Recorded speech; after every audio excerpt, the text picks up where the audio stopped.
ਕਹੋ ਨਾਨਕ ਥਿਰ ਨਾ ਰਹੈ,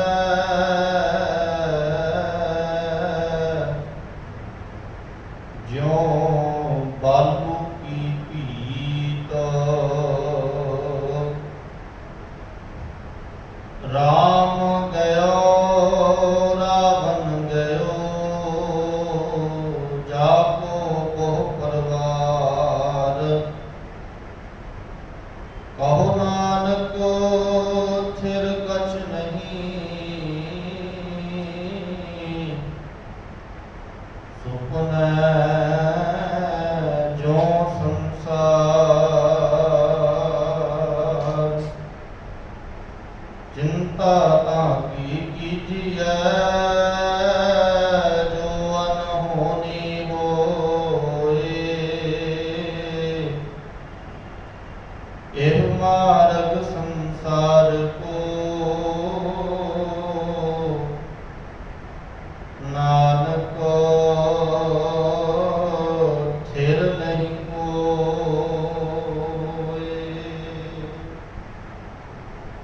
ਇਹ ਮਾਰਗ ਸੰਸਾਰ ਕੋ, ਨਾਨਕ ਥਿਰ ਨਹੀਂ ਕੋਇ। ਸਤਿਗੁਰੂ ਸ਼੍ਰੀ ਗੁਰੂ ਗ੍ਰੰਥ ਸਾਹਿਬ ਸੱਚੇ ਪਾਤਸ਼ਾਹ ਜੀ ਦੀ ਪਾਵਨ ਪਵਿੱਤਰ ਹਜ਼ੂਰੀ ਦੇ ਅੰਦਰ ਸਭਾਇਮਾਨ ਗੁਰੂ ਪਿਆਰੇ ਸਵਾਰੇ ਸਤਸੰਗੀ ਜਨੋ, ਸਤਿਗੁਰੂ ਜੀ ਦੀ ਅਪਾਰ ਬਖਸ਼ਿਸ਼ ਕਿਰਪਾ ਸਦਕਾ ਪਿਛਲੇ ਸਮੇਂ ਤੋਂ ਗੁਰੂ ਤੇਗ ਬਹਾਦਰ ਪਾਤਸ਼ਾਹ ਜੀ ਦੀ ਮੁਬਾਰਕ ਗੁਰਬਾਣੀ ਸ਼ਲੋਕ ਮਹਲਾ 9 ਦੇ ਵਿਚਾਰ ਸ਼ਾਮਾਂ ਦੇ ਦੀਵਾਨਾਂ ਦੇ ਅੰਦਰ ਅਸੀਂ ਕਰਦੇ ਆ ਰਹੇ ਹਾਂ। ਸਤਿਗੁਰੂ ਜੀ ਦੀ ਬਖਸ਼ਿਸ਼ ਸਦਕਾ ਪਾਵਨ ਬਾਣੀ ਦੇ ਵਿਚਾਰ ਸੰਪੂਰਨਤਾ ਵੱਲ ਵਧ ਰਹੀ ਹੈ। ਦਾਤਾਰ ਜੀ ਰਹਿਮਤ ਕਰਨ, ਅਗਲੇ ਦੇ ਸ਼ਲੋਕਾਂ ਦੇ ਵਿਚਾਰ ਦੇ ਨਾਲ ਜੁੜਨ ਦਾ ਯਤਨ ਕਰੀਏ ਜੀ। ਆਓ ਜਿਨੇ ਸਰੀਰ ਜੁੜ ਕੇ ਬੈਠੇ ਹਾਂ, ਫਤਿਹ ਦੀ ਸਾਂਝ ਕਰੋ ਜੀ। ਵਾਹਿਗੁਰੂ ਜੀ ਕਾ ਖਾਲਸਾ, ਵਾਹਿਗੁਰੂ ਜੀ ਕੀ ਫਤਿਹ। ਕੱਲ੍ਹ ਦੇ ਵਿਚਾਰ ਅਧੀਨ ਅਸੀਂ ਜਿਹੜੇ ਸ਼ਲੋਕਾਂ ਦੇ ਵਿਚਾਰ ਕੀਤੇ ਸੀ, ਜਿਹਦੇ ਵਿੱਚ ਮਹਾਰਾਜ ਨੇ ਆਖਿਆ ਸੀ ਨੇਜਕਾਰ ਦੇਖੇ ਜਗਤ ਮੈਂ, ਉਹ ਕਾਹੂ ਕੋ ਨਾਰ। ਮਹਾਰਾਜ ਨੇ ਇਹ ਗੱਲ ਦੀ ਹਿਦਾਇਤ ਕਰਦਿਆਂ ਸਾਨੂੰ ਸਮਝਾਇਆ ਸੀ, ਅਸਲ ਦੇ ਵਿੱਚ ਆਤਮਾ ਦਾ ਸਹਾਈ ਪਰਮਾਤਮਾ ਦੀ ਭਗਤੀ ਹੀ ਹੁੰਦੀ ਹੈ। ਦੁਨੀਆ ਦੇ ਪਦਾਰਥ ਸਮਾਂ ਪਾ ਕੇ ਆਪਣੇ ਸਮੇਂ ਦੇ ਅਧੀਨ ਖੁੱਲ ਜਾਂਦੇ। ਜਵਾਨੀ ਨੇ ਗੱਲ ਆਖੀ ਹੈ, ਜਦੋਂ ਮਹਾਰਾਜ ਕਹਿੰਦੇ ਕਿ ਦੁਨੀਆ ਦੀ ਹਰ ਚੀਜ਼ ਜਿਹੜੀ ਉਹ ਸਮੇਂ ਦੇ ਅਧੀਨ ਹੈ, ਕਾਲ ਦੇ ਅਧੀਨ ਹੈ।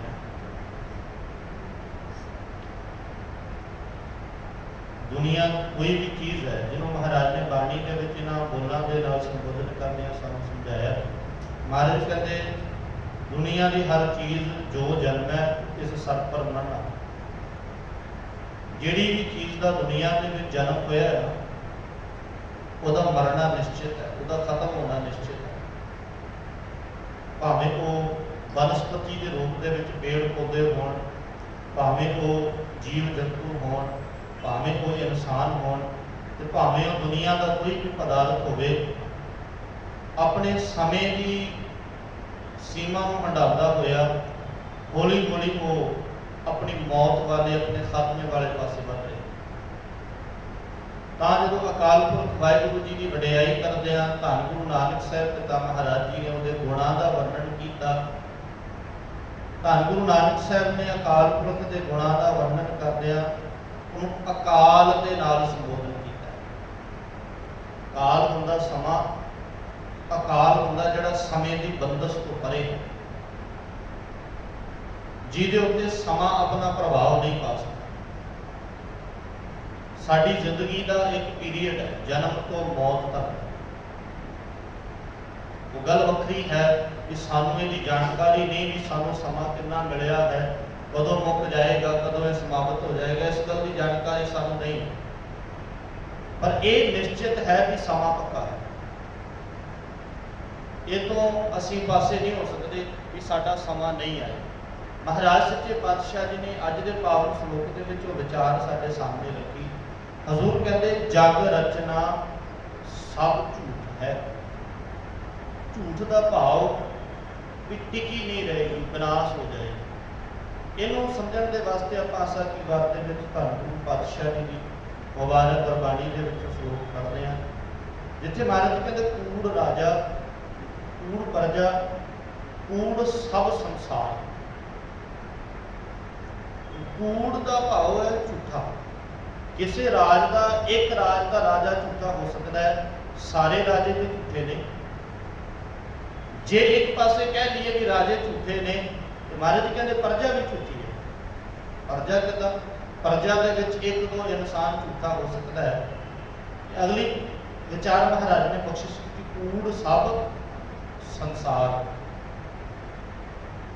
सारे श्लोक को पढ़िए कि उत्थे महाराज ने एक एक पदार्थ का नाम गिणवाउंदियां होइयां सारी गणना करदियां महाराज ने अखीर दे विच तत्त ये कट के सामने रखा। महाराज कहते कूड़ कूड़े नहीं लगा, विसरिया करतार, किस नाल कीतिया दोस्ती, सब जग चलण हार। हुण ये कूड़ का भाव ये है सब जग चलण हार। ये कूड़ का अर्थ है। कूड़ का अर्थ झूठ नहीं, झूठ का अर्थ इत्थे भी ये लिया जाएगा कि जिहड़ी चीज़ स्थिर नहीं है, जिहड़ी चीज़ टिकण वाली नहीं है, वो झूठी है। कूड़ असी कूड़े भाव के कूड़े का भाव असी भी टिकण वाले नहीं। जिन्हां पदार्थां दे नाल असी मोह पा के बैठे हाँ वो भी टिकण वाले नहीं। कूड़ कूड़ा नहीं लगा, ना टिकण वाले दा ना टिकण वाले दे नाल नहीं लग्या होया। ते महाराज जी कहंदे भुल कौन गया, जिहड़ा अस्थिर है। विसरिया करतार, जिहड़ा अस्थिर है, जिहड़ा ना घटण वाला है, जिहड़ा ना मुकण वाला है, वो जीवन दे विचों भुल गया। महाराज जी कहंदे कूड़े ने कूड़ इकट्ठा अपनी समय के अधीनगी दे विच। कई बार बंदा पहला तुर गया, कई बार वो पदार्थ पहला हथ दे विचों छुट गए। मन दे विच गुस्सा होया, रंजस आई भी ये किदां होया। महाराज ने अज सीधे तौर पर बचन साडे सामने रखे। महाराज कहते जग रचना सब झूठ है, जाल लेहो रे मीत। ये गल जीवन दे विच पक्की करके रख, दृढ़ करके रख भी ये एक ना एक दिन सब कुछ तेरे हाथ दे विचों तुर जाएगा, निकल जाएगा। तो जिन्हां ने ये गल नूं दृढ़ करके रखा होया, तुसीं इतिहास का पक्ष थोड़ा जिहा विचारो। जिन्हां ने ये दृढ़ करके रखा है कि दुनिया की कोई भी चीज़ होवे, भावें साडे कोल कोई पदार्थ भी ने, जो ये पहला निश्चित करके रखे है ये चीज़ है साडी भी तुर जाएगी, तो उहदे जाण तो इन्ना बहुता गम नहीं होता भी जी सी रह गया गम। अक्सर गुरु हरगोबिंद साहिब पिता महाराज जी के जीवन की यह घटना साझी करते होंगे। गुरु हरगोबिंद साहिब पिता महाराज जी के सपुत्र बाबा गुरदित्ता जी का चलाना होता है। जवानी के विच इस दुनिया को तुर जाते। संगत महाराज गुरु हरगोबिंद साहिब पिता महाराज जी को रोष करने के वास्ते, दुख जाहिर करने के वास्ते आ रही है, जिहदे विचों गुरु हरगोबिंद साहिब पिता महाराज जी के रिश्ते दे विच सांडू लगदे भाई साईं दास जी भी है।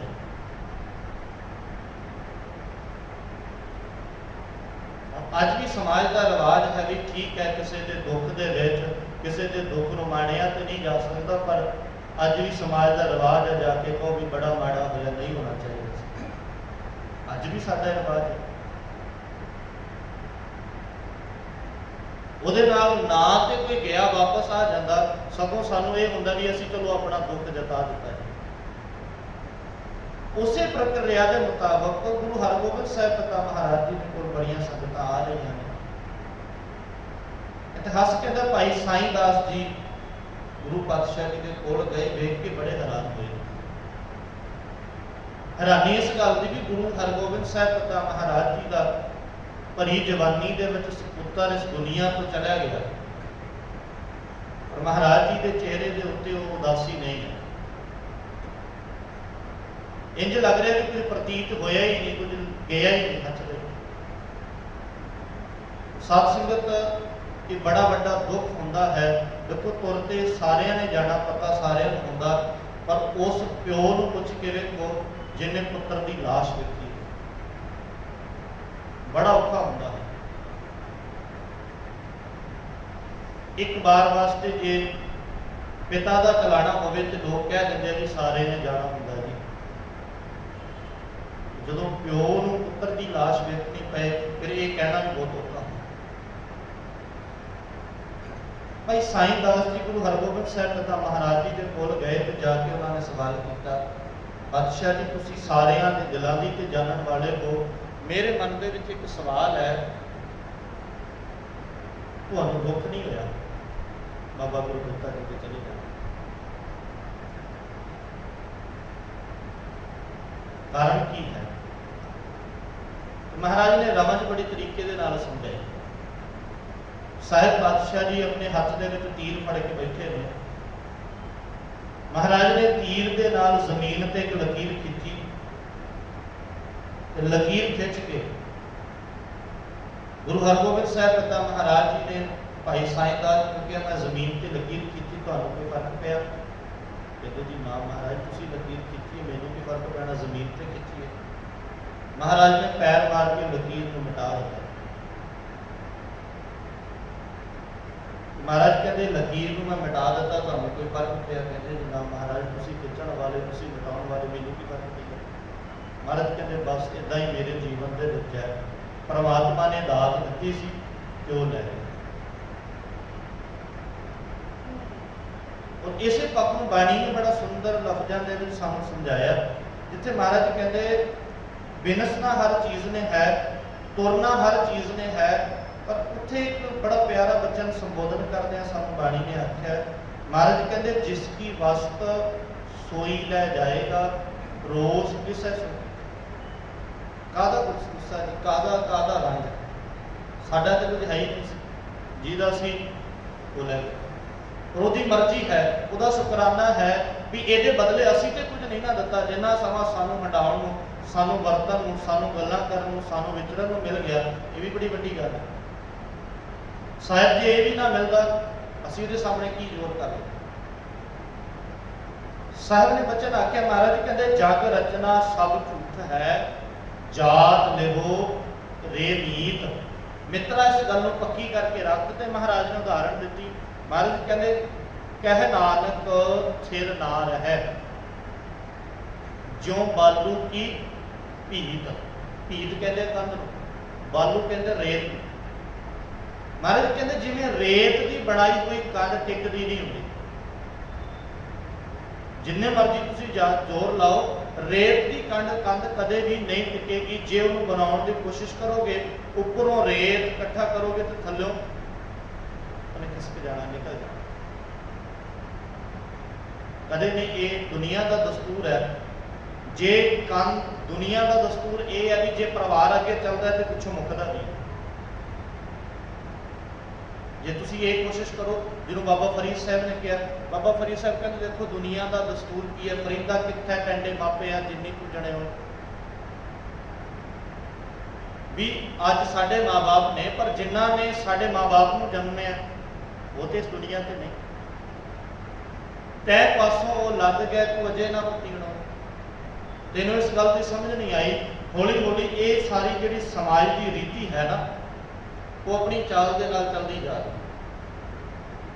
खैर कुल मिला के महाराज सच्चे पातशाह जी ने इन्हां सलोकां तो सानूं ये समझाउण दा, सिक्ख्या देण दा बड़ा बड़ा उपराला साडे सामने महाराज ने बख्शिश कीता है कि अपने जीवन के विच जिथे पदार्थों को हंडाना है, जिथे पदार्थों के नाल असीं अपनी जिंदगी को सौखी ते सुहावनी करना है, उत्थे इन्हां दे नाल इन्ना मोह ना बन जाए कि इन्हां नूं छड्डण लग्गिया मन दे विच रोह आवे, इन्हां नूं छड्डण लग्गिया जिंदगी अधूरी लगे।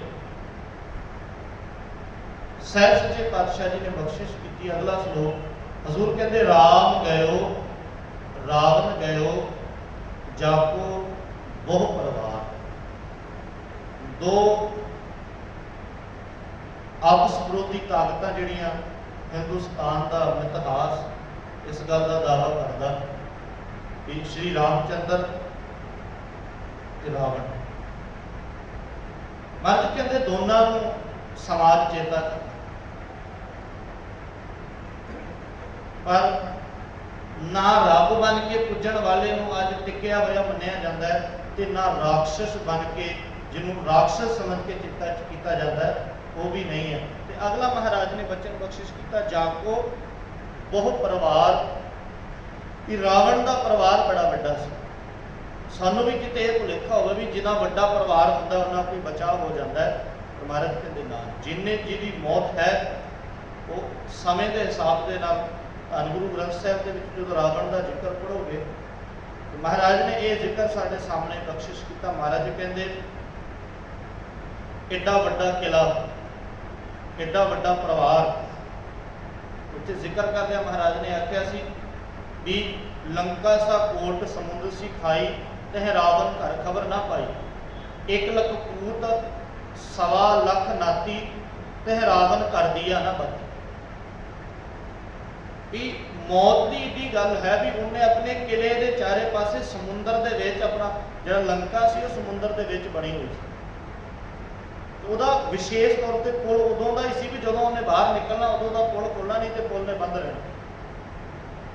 पर की होया ਜਦੋਂ मौत आई, ਜਦੋਂ ਇਹ सारा कुछ छड्ड के तुरना पिया तो की होया, सब कुछ छड्ड के तुरना ही पिया। लंका गढ़ सोने का पया, मूर्ख रावण क्या ले गया कि सोने के किले के विच रहने वाला इंसान एक दिन छड्ड के तुरना ही पिया ना सब। दूजे पासे श्री रामचंद्र की गल है, लोग कहते उन्हें अद्धी जिंदगी बनवास के कट्टी, ते ना सोने के किले के विच रहने वाला रहा ते ना बनवास के विच रहने वाला रहा। शरीर ने काल के अधीन होके तुर ही जाना। हजूर कहते राम गयो रावण गयो, जाको बहु परिवार, वड्डे वड्डे परिवारों वाले इस दुनिया में छड्ड के तुर गए। महाराज ने बख्शिश की, हजूर कहते कहो नानक थिर कछ नहीं, इतने कोई भी चीज टिकी हुई नहीं है। जिन्होंने हजूर पातशाह जी ने इस तरीके के नाल समझाया। महाराज कहते मैं क्या मांगो किछ थिर ना रहाई, देखत नैन चलियो जग जाई। साहब कहते भी मैं तेरे दर तो मंगण दे वास्ते आना, मैं तेरे दर तो आके मंगा, और बड़ा बड़ा सवाल मेरे सामने खड़ा है, मैं मंगा कि तेरे दर तो किहड़ी चीज़ मंगा। जे मैं वड्डे परिवार की गल करदा तो रावण वर्गे वड्डे परिवार वाले दे ना उन्हां दा परिवार रहा ते ना खुद रहा। जे मैं धन दौलत की गल करदा तो रावण वर्गा वड्डा जिहदे कोल वड्डा घर है, सोने का गढ़ है, वो भी नहीं लिया। तो साहब ने अगले का बचन साढ़े सामने बख्शिश किया। महाराज कहते जे कोई मंगना है ना, वो दर तो उसकी बख्शिश मंग, उसकी रहमत मंग, जिहड़ी सदा टिकी रहने वाली है। सारा जगत तेरी अखां दे सामने तुरता जा रहा, बड़ा हो रहा है, मौत आ रही है, दुनिया के पदार्थ मुक रहे, हम क्या मांगो किछ थिर ना रहाई। महाराज ने यह बचन साढ़े सामने बख्शिश किया। हजूर कहते हर दीजै नाम प्यारी जियो, जे बख्शिश करनी है तो परमात्मा का नाम मैनू बख्शिश कर, जिहड़ा आप टिकिया होया है और मेरी जिंदगी को सुहावना बनाने वाला है।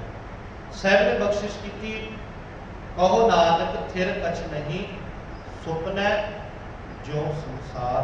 जिस तरीके के नाल सुपना होंदा है उस तरीके नाल ये संसार है, उस तरीके नाल इस संसार दे विच रहना है कि जदों तक सुते हैं उदों तक बड़ा वधिया, जिस दिन अख खुल गई उस दिन खुद ही ये सारे चीज़ को देख के डर बंदा डर जाता है देख के। हजूर ने बख्शिश की। अगले का श्लोक महाराज ने बख्शिश किया। हजूर कहते चिंता तां की है जो अनहोनी होए, एह मार्ग संसार को नानक थिर नहीं कोय। बंदे नूं अज की दुनिया दे विच सब तो ज़्यादा चिंता किस चीज़ की? देखो, चिंता माड़ी नहीं, वधी हुई चिंता माड़ी। जे साडे जीवन दे विच चिंता है तो असीं मेहनत करते हैं, जे चिंता ना होवे तो बंदा मेहनत ना करे। पर इन्नी चिंता जिस चीज़ दे विच जिथे साडा जोर ही नहीं चलना, उसकी काहदी चिंता? गल दा बड़ा रौला हुंदा जी, हाय मैं किते दुनिया तो ना जाए। मैं अक्सर गल साझी करदा हुंदा भी देखो, आम तौर पर असीं गल करते हैं मौत की गल भी करती है तो असीं चुप करा देने की जाए कि ना है। खास तौर पर बच्चे कई बार हसते खेलते मौत का जिक्र कर जाए या असीं जिक्र कर दईए तो असीं चुप करा देंगे भी एक ही गल करती कि वो अपने आप के विच लफ्ज ही इन्ना डराउना, उन्होंने असीं सुनना ही नहीं चाहते, उन्होंने असीं एक्सैप्ट ही नहीं करना चाहते। क्यों सानू एकदम लगता है भी हाय जे ये हो गया सब कुछ मेरे को छुट जाएगा। जो मौत आ गई तो मेरे तो बाद मेरा परिवार भी मेरे को छुट जाएगा, मेरा कामकाज भी छुट जाएगा, मेरे जेडे दोस्त मित्र साथ संबंधी सब छुट जाएंगे। इस चक्कर दे बंदे ने ना लेना छड़ दिता भी असीं ना ही नहीं लेना, असीं चेता ही नहीं। सब कुछ मेरे हाथ से तुर गया तो फिर एक मिनट कुछ पल के वास्ते जे सोच के देखिए भी जे सब कुछ साढ़े हाथों छुट जाए तो की बने? सच्चाई ये धन गुरु नानक साहब पिता महाराज जी ने जो सिक्खी की शुरुआत की सी तो सौदा ही इस गल का करन भेजा सी भाई मरदाना नूं भी जा जीवन की इस असल लीला को समझता कौन है, कौन समझता है? जो भाई मरदाने ने लिख के दिता सी जा वेख के कौन समझता है? मरना सच तो जीना झूठ। हर बंदे के वास्ते बड़ा खुला जीवना झूठ किवें हो सकता है?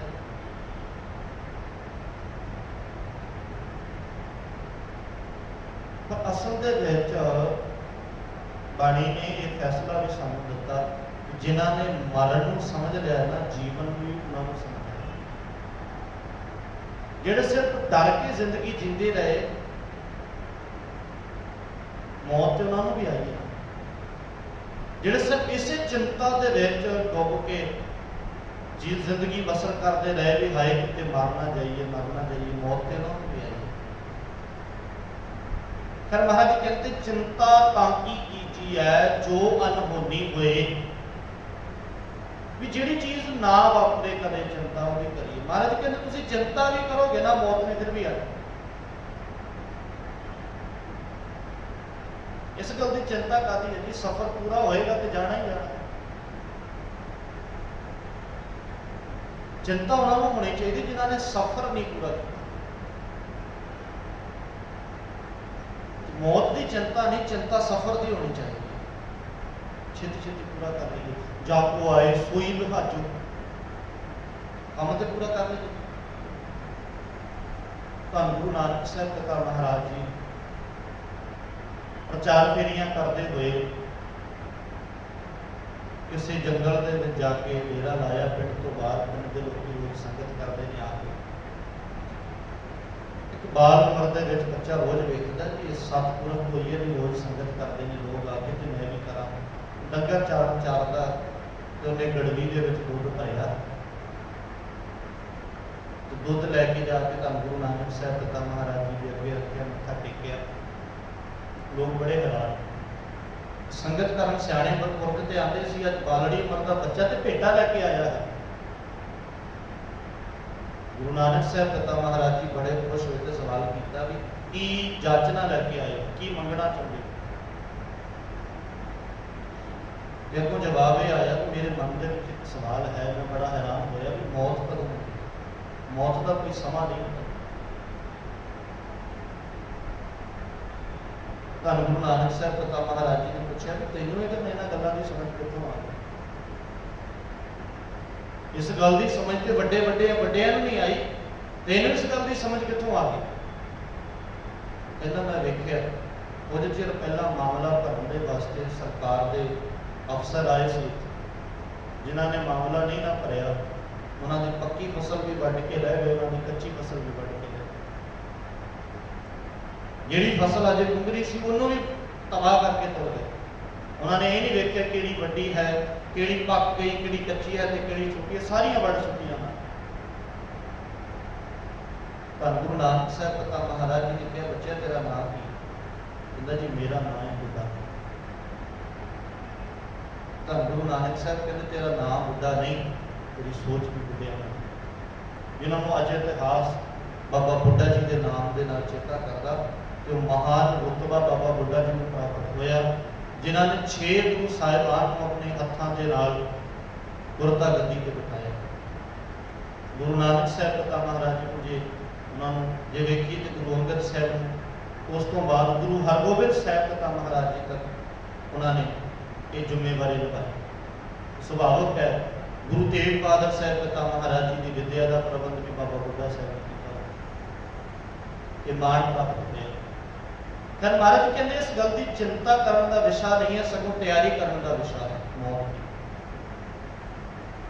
हजूर ने बख्शिश की कि यह मार्ग संसार को नानक थिर नहीं कोई, ये तो संसार का राह है, हर कोई इस राह से तुरया जा रहा, कोई भी टिकण वाला नहीं, कोई भी थिर रहने वाला नहीं। वारी आपको अपनी कोई ना बंदा, हर एक ने अपनी वारी से अपने समय से तुर जाना है। महाराज ने कितना प्यारा बचन आके महाराज कहते राणा राव ना को रह रंक ना को है, ना राजे ने रहना ते ना रंक ने रहना। गरीब को यह भुलेखा हो कली मेरी मौत आएगी राजे की नहीं आएगी, तो एक बड़ा बड़ा भुलेखा।